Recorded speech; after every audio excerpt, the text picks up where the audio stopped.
ரகசிய பாபிலோனில் நீங்கள் இருப்பீர்களானால் அதிலிருந்து நீங்கள் சீக்கிரமாய் வெளியேறி எடுத்துக்கொள்ளப்படுதலில் கலந்து கொள்ள வேண்டும் என்பதே இந்த அவசர செய்தியின் நோக்கம். நம் கையில் இருக்கிற பரிசுத்த வேதம் உலக மக்கள் எல்லோருக்கும் சொந்தம் என்று நாம் தவறாக நினைத்து கொண்டிருக்கிறோம். ஆனால் அது அப்படி அல்ல. வேதம் அப்படி சொல்லவும் இல்லை. பழைய ஏற்பாட்டை எழுதியவர்கள் தேவனால் தெரிந்து கொள்ளப்பட்டவர்களுக்கே அதை எழுதினார்கள்.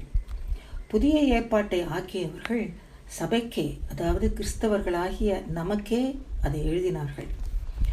புதிதாக வேதத்தை அறிந்து இயேசு கிறிஸ்துவை ஏற்றுக்கொள்கிறவர்கள் தேவனால் முன் குறிக்கப்பட்டு இல்லாதவைகளை இருக்கிறவைகளைப் போல அழைக்கிற தேவனால் சபையாக ஏற்கனவே தெரிந்து கொள்ளப்பட்டவர்கள். ஆகவே இயேசு கிறிஸ்து சபைக்கே சொந்தமானவர். அவர் உலகத்தில் இல்லாமல் சபைக்காக சபைக்குள்ளேயே இருக்கிறார். இயேசு கிறிஸ்து சபைக்குள்ளேயே இருக்கிறார் என்றால் அந்தி கிறிஸ்துவும் சபைக்குள்ளே தான் இருக்கிறான். இதை நாம் அறிந்து கொள்ள வேண்டும். அந்தி கிறிஸ்துவை சபைக்கு வெளியே நாம் தேட வேண்டிய அவசியமே இல்லை. இயேசு கிறிஸ்துவுக்கு எந்த நாட்டிலும் பிரஜா உரிமை கிடையாது. அதுபோலவே அந்தி கிறிஸ்துவுக்கும் எந்த நாட்டிலும் ஆதார் ஐடென்டிட்டி கிடையாது. அந்தி கிறிஸ்து ஒரு உலக தலைவனாக, ஒரு குளோபல் லீடராக வருவான் என்று நாம் எதிர்பார்க்கவும் கூடாது. ஆகவே அந்தி கிறிஸ்துவின் நடவடிக்கைகள் சபைக்குள்ளேதான் இருக்கின்றன என்ற கருத்தில் நாம் தெளிவாக இருக்க வேண்டும். அந்தி கிறிஸ்துவின் முக்கிய வேலை தன்னை சபைக்கு உண்மையான கிறிஸ்துவாக காட்டி அவர்களை சபையிலிருந்து பிரித்து ரகசிய பாபிலோன் என்கிற அவனுடைய ரகசிய சபைக்குள் ரகசியமாக எடுத்துக்கொள்வதுதான்.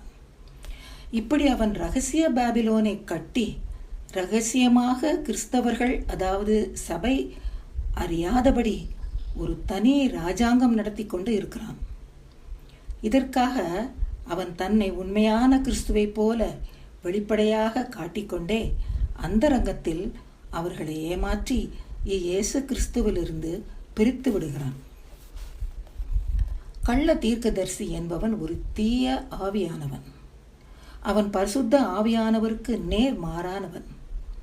பரிசுத்த ஆவியானவரை எப்படி நாம் கிறிஸ்துவில் அவருடைய செயலின்படி மட்டுமே சபையில் உணர முடியுமோ அப்படியேதான் கள்ள தீர்க்கதரிசியாகிய தீய ஆவியானவையும் சாத்தானின் செயலின்படியே அவன் சபையை ஏமாற்றி அந்தி கிறிஸ்துவுக்கு சொந்தமாக்குவதை சபையில்தான் உணர முடியும். இந்த அந்தி கிறிஸ்து கள்ள தீர்க்கதரிசியின் வழி நடத்துதலாலும் தூண்டுதலினாலும் சபையினால் உண்டாக்கப்பட்ட ஒரு சொரூபமாக தான் இருந்தான். பின்னர் கள்ள தீர்க்கதரிசி அதற்கு உயிர் கொடுத்தான். இந்த காரியத்தை நாம் வெளிப்படுத்தின விசேஷத்தில் வாசிக்கிறோம். கள்ள தீர்க்கதரிசி எப்படி அதற்கு உயிர் கொடுத்தான்? சொரூபத்தை கிறிஸ்தவர்களின் பரிசுத்த வேதாகமத்தில் புகுத்திதான் அதற்கு உயிர் கொடுத்தான். சாத்தான் கொடுத்த வல்லமையில் இந்த காரியத்தை செய்தான். இவ்வாறு சொரூபமாயிருந்த அந்தி கிறிஸ்து வேதாகமத்தில் நுழைந்ததும் உயிர் பெற்று தன் ஏமாற்று வேலையை ஆரம்பித்து விட்டான். இதை சற்றே விரிவாக பார்ப்போம். நம்முடைய இரட்சகராகிய கிறிஸ்துவுக்கு தேவன் சூட்டிய பெயர் இயேசு. ஆனால் நமது யூத சமய முன்னோர்கள் கள்ள தீர்க்கதரிசியின் ஏவுதலால் அந்த இயேசு என்ற பெயர் சாபத்தீடானது என்று கூறி இயேசு கிறிஸ்துவை ஏற்றுக்கொண்டவர்களை இழிவுபடுத்தினார்கள். இயேசு கிறிஸ்துவை ஏற்றுக்கொண்டவர்கள் இயேசு என்ற நாமத்தை பயன்படுத்த விடாமல் செய்தனர். அதனால் கிறிஸ்தவ மார்க்கத்தாரில் அநேகர் யூதர்களை பிரியப்படுத்தும் பொருட்டு யூதர்கள் வணங்கி வந்த யாவே என்ற நாமத்தின் முன் பகுதியை சேர்த்து யாஷுவா என்று மாற்றிக்கொண்டனர். பின்னர் அந்த பெயரே யேசுவா என மாறியது. பின்னர் ஆங்கில மொழியில் அந்த யேசுவா என்ற பெயரை ஜீசஸ் என்று மாற்றி வழங்கினர். பின்னர் 1632 ஆண்டு ஜூன் மாதம் அந்த ஜீசஸ் என்ற நாமத்தை கிங் ஜேம்ஸ் வெர்ஷன் என்ற ஆங்கில வேதாகமத்தில் புகுத்தினர். மத தலைவர்கள், மொழிபெயர்ப்பாளர்கள் மற்றும் அச்சாளர்களை கையில் எடுத்துக்கொண்டு கள்ள தீர்க்கதரிசி ஜீசஸ் என்ற நாமத்தை நம் இரட்சகரின் இயேசு என்ற நாமத்துக்கு பதிலாக வேதத்தில் உட்புகுத்தி விட்டனர். இத்தனையும் சாத்தானின் செயற்பாடாக கள்ள தீர்க்கதரிசியின் தூண்டுதலால் நடைபெற்று முடிந்தது. இது உங்களால் ஏற்றுக்கொள்ளப்பட முடியாத மகா பாபிலோனின் இரகசியம். ஆனால் பரிசுத்த ஆவியானவர் உங்களுக்கு நிச்சயம் விளக்கி வழிநடத்துவார். தம் ஜனம் சத்தியத்தின் மேல் உள்ள அன்பை அங்கீகரியாமல் சத்தியத்தை விசுவாசியாமல் போனபடியால் அநீதியில் பிரியப்படுகிற அவர்கள் பொய்யை விசுவாசிக்கத்தக்கதாக இந்த கொடிய வஞ்சகத்தை தேவனே அனுமதித்தார் என்று வேதத்தில் வாசிக்கிறோம். இயேசு என்ற நம் இரட்சகரின் நாமம்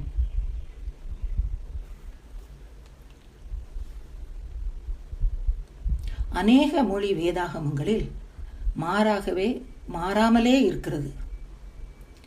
இவ்வாறு கிறிஸ்துவை இரட்சகராய் ஏற்றுக்கொண்ட சபை இன்னும் மெய்யான சபையாக இருக்கவே இருக்கிறது. இயேசு கிறிஸ்துவை இரட்சகராய் ஏற்றுக்கொண்ட சபை இன்னும் மெய்யான சபையாக இருக்கவே இருக்கிறது. கிறிஸ்தவர்கள் தாங்களே அறியாமல் தங்களுக்கே வினை வைத்துக் கொண்டார்கள். இவ்வாறுதான் அந்தி கிறிஸ்து பொய் கிறிஸ்துவாக சபைக்கு உள்ளே நுழைந்தான். இயேசு என்ற நாமத்துக்கும் ஜீசஸ் என்ற நாமத்துக்கும் ஒரு சம்பந்தமும் இல்லை. ஜீசஸ் என்றால் இயேசு என்று அர்த்தமும் இல்லை. மொழிபெயர்ப்பு ரீதியாகவும் உச்சரிப்பு சார்ந்த ரீதியாகவும் இந்த இரு நாமங்களுக்கும் எந்த தொடர்பும் இல்லை. 1632 ஆண்டு இயேசு என்ற நாமத்துக்கு பதிலாக இந்த ஜீசஸ் என்ற நாமம் கள்ள தீர்க்கதரிசியால் சாத்தானின் செயலின்படி பரிசுத்த வேதாகமத்தில் நுழைக்கப்பட்டு உயிர் கொடுக்கப்பட்டது. இவ்வாறுதான் சொரூபமாயிருந்த அந்தி கிறிஸ்து உயிரூட்டப்பட்டு உயிருள்ளவனாக உருவானான். நாம் முக்கியமாக புரிந்து கொள்ள வேண்டியது என்னவென்றால் இயேசு என்ற நாமம் ஜீசஸ் என்ற நாமமாக மாறவில்லை என்பதே. இயேசு என்ற நாமமே ஜீசஸ் என்று மொழிபெயர்ப்பில் மாறியது என்று தவறாக புரிந்து கொள்வதால் தான் இயேசுவும் ஜீசஸும் ஒன்றே என்று சொல்கிறார்கள். எப்படி சொன்னால் என்ன?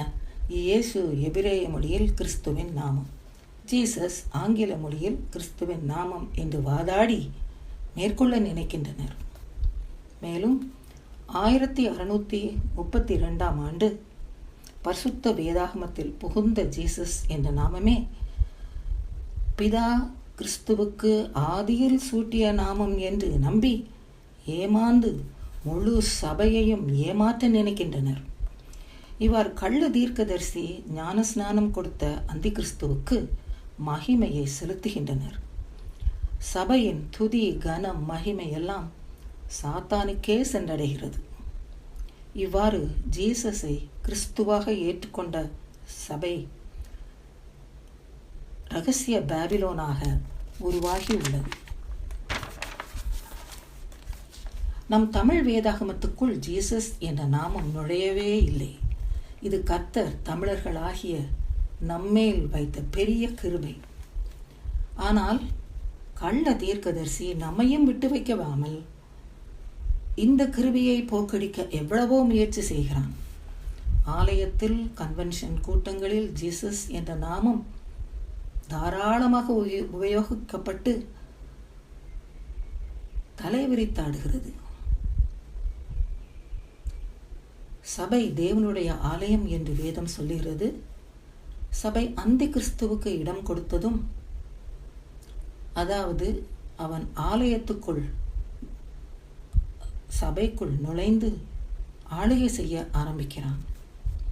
இயேசு என்ற நாமம் தவிர வேறு நாமத்தை மகிமைப்படுத்துகிறவர்கள் அந்தி கிறிஸ்துவை அறியாமல் பிரியப்படுத்துகிறார்கள். அந்தி கிறிஸ்துவும் அவர்களை ஆண்டு கொள்கிறான். அவன் அருமையாக தோன்றும் போதனைகள், பொய்யான அற்புதங்கள், அடையாளங்கள் மூலம் சபையை வஞ்சித்து வசப்படுத்தி தன் ஆளுகைக்குள்ளேயே வைத்துக் கொள்கிறான். உலகம் கொடுக்கும் சமாதானத்தை வாக்கு பண்ணி கொடுத்து சபையை தன் கைக்குள் வைத்துக் கொள்கிறான். இப்படி சபைக்குள் அவன் நீங்காத இடத்தை பிடித்து கொண்டு விட்டான். ஆனால் நித்திய இடத்தை அல்ல. அவனை நாம் உதறி தள்ளி வெளியே வர பரிசுத்த ஆவியானவர் நமக்கு துணை செய்ய வல்லவராய் இருக்கிறார். அந்தி கிறிஸ்துவை அறியாமல் போதிக்கிறார்கள். இயேசு கிறிஸ்துவுக்கு எதிராக போதிப்பதில்லை.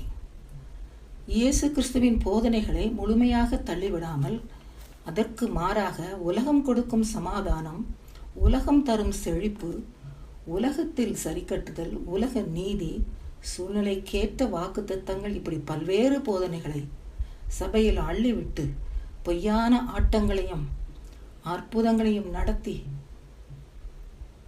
அந்தி கிறிஸ்துவை தாங்கள் அறியாமலே போதிக்கிறார்கள்.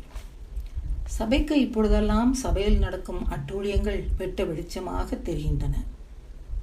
சபை பாழாய் போய் கொண்டிருக்கிறது என்பதை சபை மக்கள் நன்கு அறிந்துவிட்டார்கள். ஆனால் அந்தி கிறிஸ்துவின் ஆளுகையால் தான் இதெல்லாம் நடக்கிறது என்று அவர்கள் இன்னும் அறியவில்லை. சபைக்கு வெளியே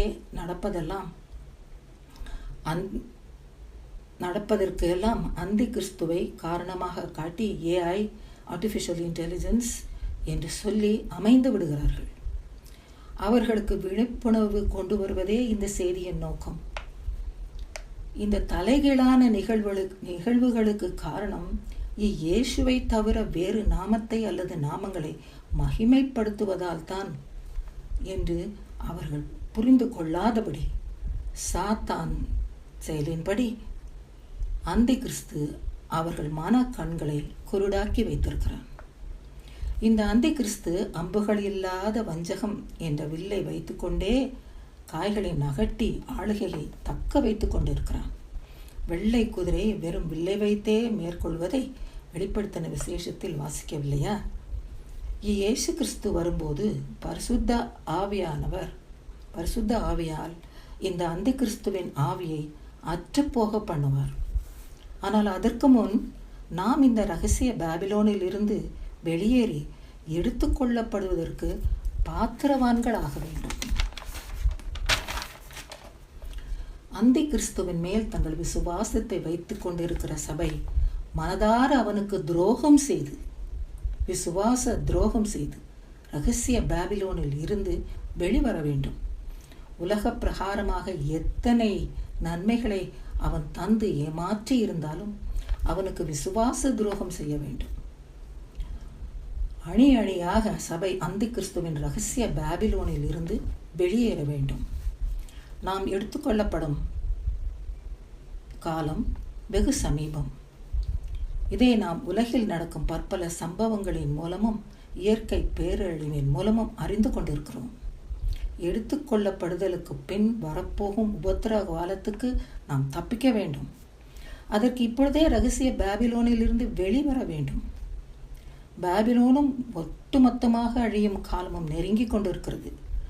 சபையாகிய நாம் அதில் மாட்டிக்கொள்ள கூடாது. மேய்ப்பர்களே, விழிப்படையுங்கள். சபையை எழுப்பி விழித்திருக்க செய்யுங்கள். நீங்கள் இரகசிய பாபிலோனை விட்டு வெளியேறும்போது உங்கள் ஆடுகளையும் வேகமாக அழைத்து கையோடு வெளியே கொண்டு வாருங்கள். வெகு சீக்கிரமாய் ஆகாயத்தில் சந்திப்போம்.